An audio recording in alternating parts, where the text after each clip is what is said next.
Okay, we picked up this marathon sign, Gasoline Alley. We picked up this marathon sign. Hey, Harley. Yeah, boy.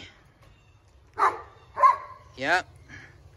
Anyhow, we picked up this marathon sign with an aluminum frame, and then it's old school with sliders for letters or numbers.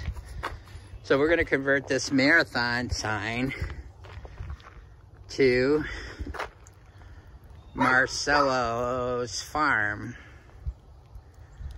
And then if we have some sort of a sale or whatever, a car for sale, we have a flea market or hemp, whatever we're selling, we will put on this slider. I think I'll cut this in half with our plasma cutter. It's pretty easy. And then have two signs. One like that, one with the slider we'll put in the front yard. This one will hang higher, maybe off of our windmill post. We'll come up with a frame.